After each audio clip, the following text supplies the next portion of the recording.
Let me say first that I don't care which method you use. My suggestion is try both, see which one you like better. You have several number of homework problems tonight, 7 of them.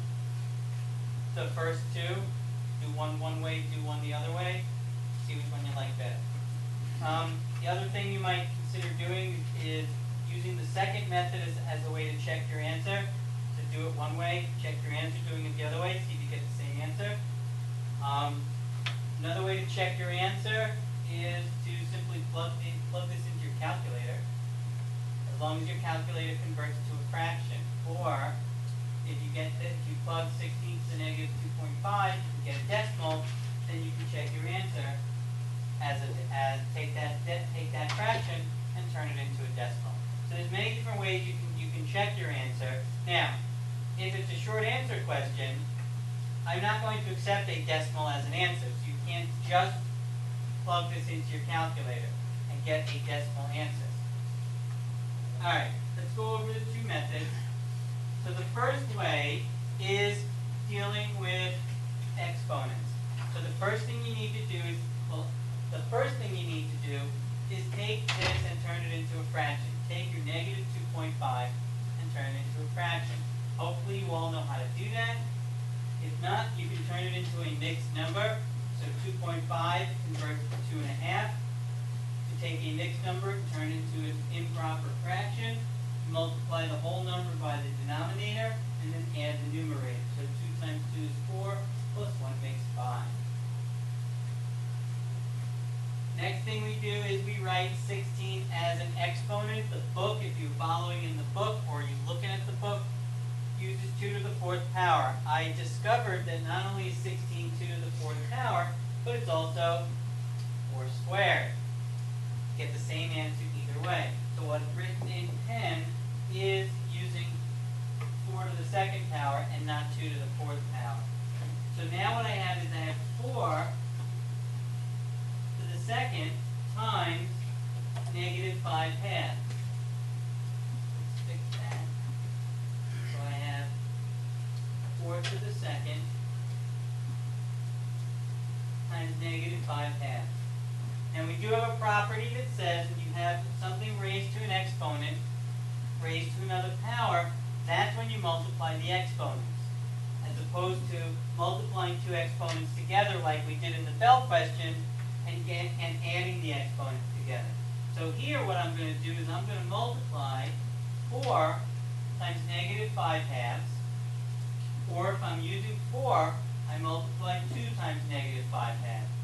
So what that gives me is either 2 to the negative 10th or 4 to the negative 5th, again, depending on which number you're using. In both cases, what you're going to do is turn those negative exponents into positive exponents. 2 to the negative 10th becomes 1 over 2 to the positive 10th. 4 to the negative 5th becomes 1 over 4 to the 5th. Plug those values, 2 to the 10th and 4 to the 5th, into your calculator. You'll see that you get the same answer either way, 1 over 1024. If you're going to use radicals, you can jump right to converting your negative exponent into a radical. So the first thing we do is change our negative exponent into a positive exponent. So 16 to the negative 5 halves becomes 1 over 16 to the positive 5 halves. I then convert that to a radical. The numerator stays with the number. The 2 becomes the index. So I have the square root of 16 raised to the 5th power. Now I can write that either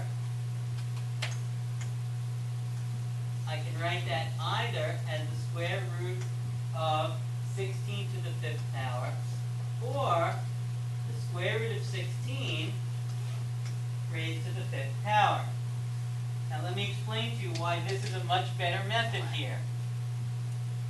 16 to the 5th power, you don't know off the top of your head what that is. I don't know what that is off the top of my head. So I have to rely totally on my calculator. So 16 to the 5th power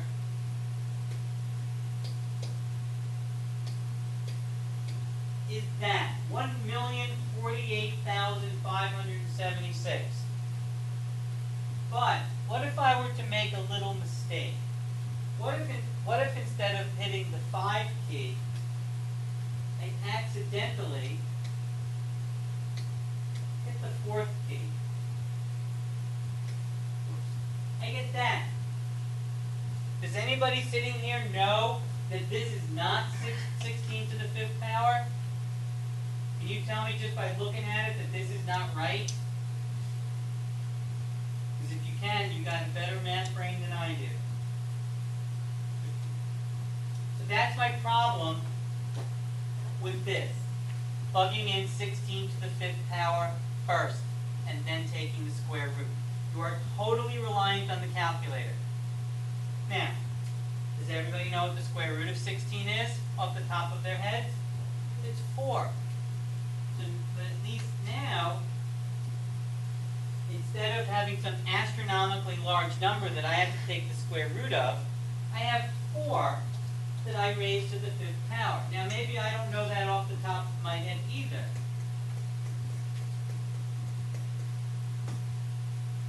But I know what 4 times 4 is, 16. And I know what 4 times 4 is, 16.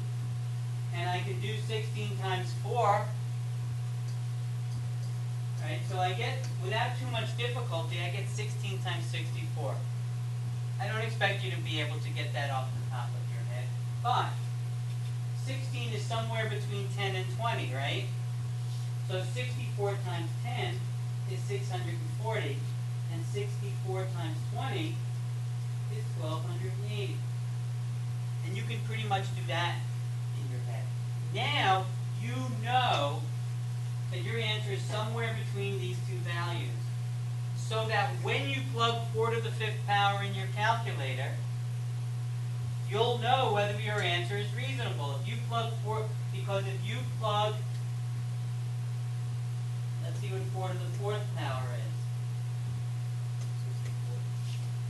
256 is 4 to the 4th power.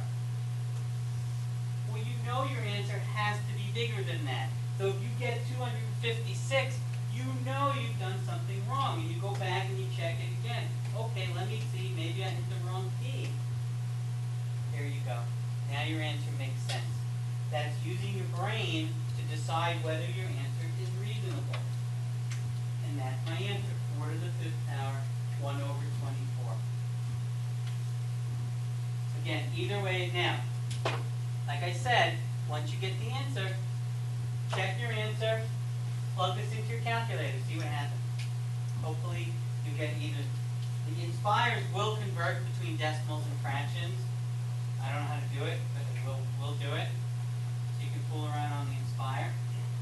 Or plug this in and get a decimal, plug your answer in and get a decimal, see if they match. If they don't match, you've made a mistake. In fact, I would do that first. I would plug this into my calculator. Get a value. Now you know what you're shooting for. That's how I would suggest you also approach the homework. Look at the answer. First thing you do, look at the answer. Now you know what your problem should look like when it's finished. And this way you work through the problem, you'll know whether you got it right even before you check your answer. Because you check the answer first. Okay, does anybody have any questions about how to do this? No,